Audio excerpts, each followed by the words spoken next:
Hello there. This is a video regarding the HP LaserJet 2300 series of printer, and specifically about the problem with duplexing multiple page projects. Specifically, this is a rather interesting issue because it involves the magnetic solenoids that are inside the printer and a issue with the adhesive that holds the noise-reducing bumpers in place here. Now, I'm not going to necessarily talk about how to get the printer to this state. There are plenty of guides available online for that, but this is just to talk about how to fix the issue with duplexing and jamming problems. So, what I want to point out here is that this printer is probably at least 5 or 6 years old. I don't know the exact date, and it was brought into us because it was jamming. Basically, these solenoids here help hold the gears in place. Sorry if that's a little bit blurry there. I'll try to back it out a little bit. Anyway, so these gears get held back and forth by these solenoids, which are little magnets down here.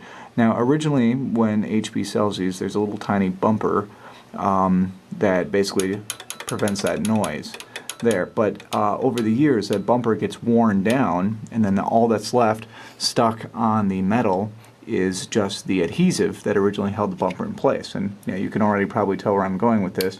What happens is that the adhesive just causes this little metal armature to stick in place, and then because printers depend on millisecond or less time differences, obviously everything goes downhill from there. So if you watch what happens here, basically when I release this, it should snap back right away, but if it sticks hard, you see how there's a delay when I release my finger from that.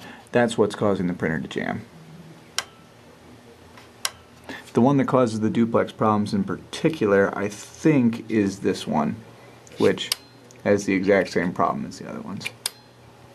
So, we have to remove those solenoids. Once you have the solenoid removed, just one screw down there should do it. What you can do is remove the spring from the solenoid that holds the armature in place. And yeah, just to try to turn this into the light here, you can already see that there's all kinds of black gunk caked on the top and bottom there. That's the remainder of the bumper. So here's a bumper right there. And there might have been a little bit of one up there at the top as well. So here and here, we need to just get all of that stuff just rubbed completely off. You can replace it with something, maybe wrap some string or some sort of non-adhesive method, but really, for a printer this old, I'm just going to choose to leave it completely uncovered. It might make a little bit more noise, but at least we can be assured that this problem isn't going to happen in the future. So we go find some rubbing alcohol and a tissue and go to work on it. So as you can see here, we've removed all of the adhesive from the armature of the solenoid, and we've also taken it off the body of the solenoid. We can see how clean that is right there. No more of that black adhesive. Now, while I was doing this, I looked online, and it seems that, contrary to what I said previously, what we do want to do is actually take some kind of piece of plastic or some sort of magnetic resisting stuff and just stick it back on the place where the adhesive used to be.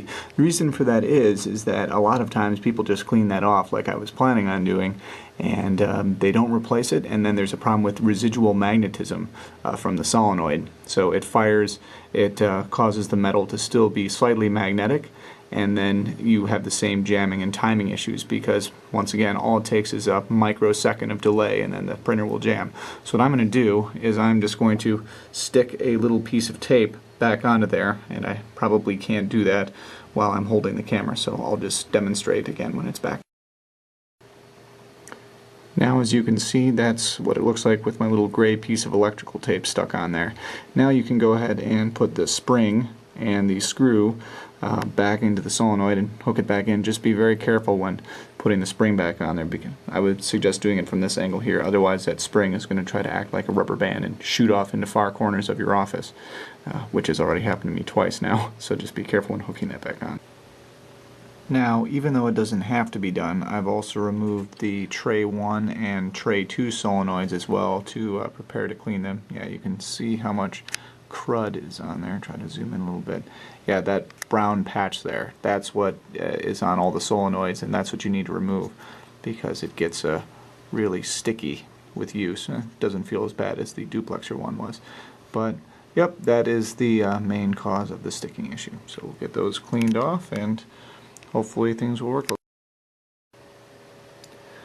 Once you've taken care of the other two solenoids for tray 1 and tray 2, right before you put it back on, go on and give it a try. You should be able to press on the armature really hard and still not have it stick at all.